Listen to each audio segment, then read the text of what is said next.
Okay, so third question अब हम लोग स्टार्ट करने जा रहे हैं।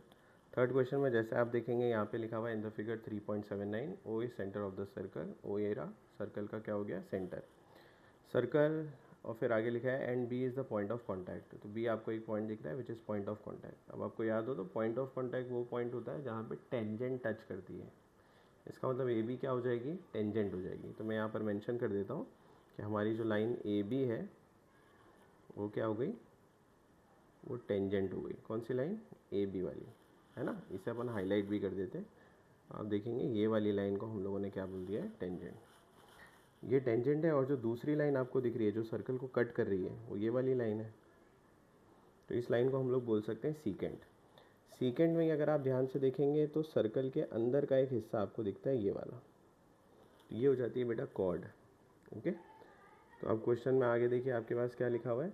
आगे लिखा हुआ है कि segment O E is perpendicular to A D. A D मतलब ये पूरी लाइन है। तो ऑब्वियस बात है कि अगर ओ ई परपेंडिकुलर है ए डी को तो वो परपेंडिकुलर होगा डी सी को भी। फिर आगे आपके पास लिखा है कि ए बी का जो वैल्यू है इट इज़ 12 और वैल्यू फॉर ए सी कितना दिया हुआ है, इट इज़ 8। क्वेश्चन आपसे पूछा है what is A D. A D मतलब ये पूरा डिस्टेंस। फिर आपसे पूछा है what is D C. D C मतलब ये कॉर्ड हो गई। फिर आपसे पूछा है what is D E. D E मतलब कॉर्ड का ये वाला हिस्सा। तो सबसे पहले तो आप देखिए जो जो आपको वैल्यूज़ गिवन है वो मैं पुट कर देता हूँ। तो अगर हम लोगों ने उन वैल्यूज़ को पुट कर दिया तो आपको दिखेगा सबसे पहले हम ए बी की जगह पे लिख सकते हैं 12। फिर आपको दिख रहा है ए डी यहाँ से लेके यहाँ तक का distance, sorry A C, that is equal to how much, it is 8। तो आगे आप देखेंगे कि अगर हम लोगों ने अब ये वैल्यूज़ पुट की तो सबसे पहले तो टेंजेंट हो गई और एक सीकेंट हो गई। तो यहाँ पर हम लोग फर्स्ट थिंग फर्स्ट क्या इस्तेमाल कर सकते हैं, टेंजेंट सीकेंट सेगमेंट थ्योरम।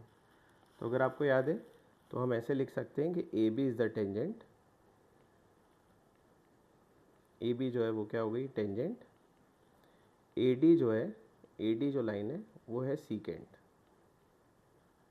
ठीक है, तो देयरफॉर हम लोग मेंशन कर सकते हैं कि अगर आपको वैल्यू फाइंड करनी है तो ए बी का स्क्वायर है ना किसके बराबर होता है, छोटा डिस्टेंस इंटू बड़ा डिस्टेंस। याद है आपको, ए बी का स्क्वायर मतलब टेंजेंट का स्क्वायर, छोटा डिस्टेंस मतलब ए सी, इंटू बड़ा डिस्टेंस मतलब ए डी।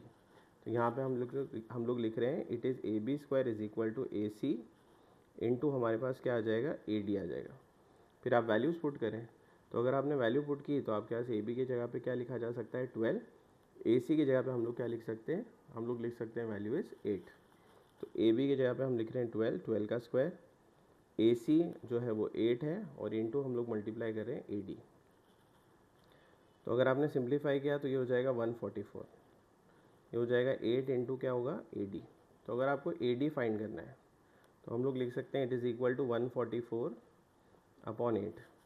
और कैंसिल आउट अगर आपने किया तो 8 वन ज़ा 8, क्या कैरी हो जाएगा 6। तो ये 64 हो जाएगा। तो 8 8 ज़ा हम बोल सकते हैं 64।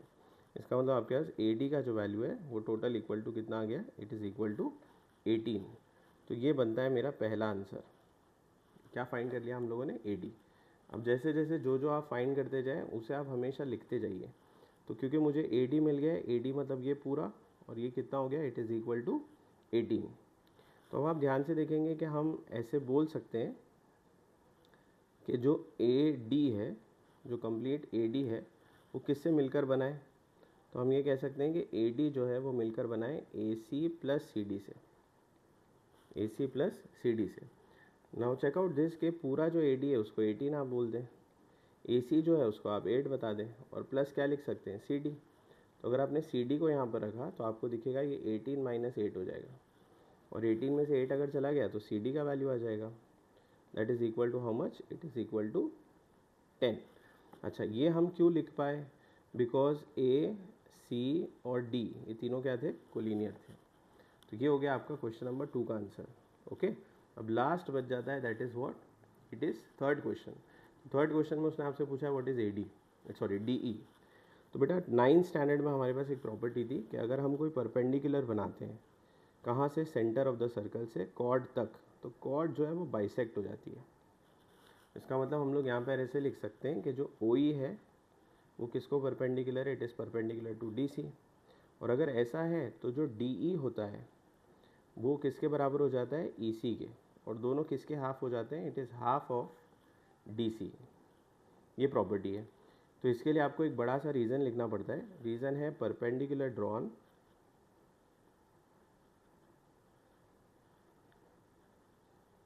From the centre of the circle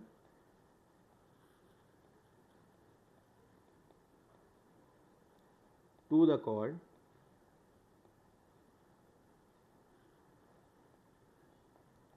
bisects the chord।